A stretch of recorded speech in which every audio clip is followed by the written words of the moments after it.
What we've covered in the Zend movies thus far is really just an introduction to the MVC aspect of using Zend. While this is largely important, the true advantage of the Zend framework is the depth and breadth of the libraries available to you.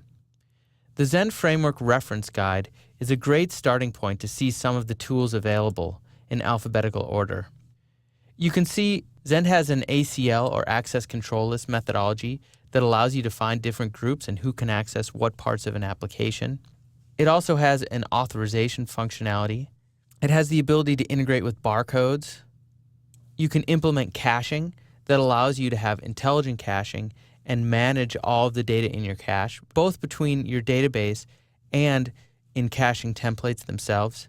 You can implement CAPTCHA. You can access cloud data. You can configure all kinds of different things directly and programmatically through the API. There's a number of different features in there to handle dates and currencies and formatting different types of strings. Dojo is a really powerful tool that you can use to do all kinds of view helpers and decorators and elements. The Dojo application itself has its own website at dojotoolkit.org. And if you go to the features, you can see all the things that are available to you.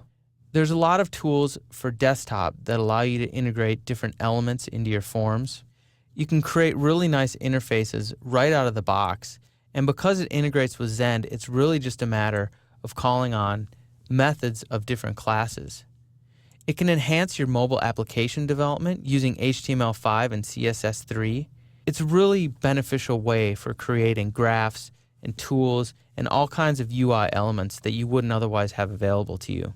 Zend also has the G-Data services, which allow you to talk to Google, and you can integrate with Google Calendars, with Google Docs, with YouTube data, Picasa, all kinds of different things that allow you to pull this functionality into your own applications. One last thing to look at is to keep an eye on the Zend 2.0 beta. 2.0 promises to be a much more accessible version of Zend, and in addition, it will perform well, and we can assume that they're going to add a number of different features and libraries along with it. Because of the contribution of so many large companies to the Zend framework, it really does have a lot of tools for developers.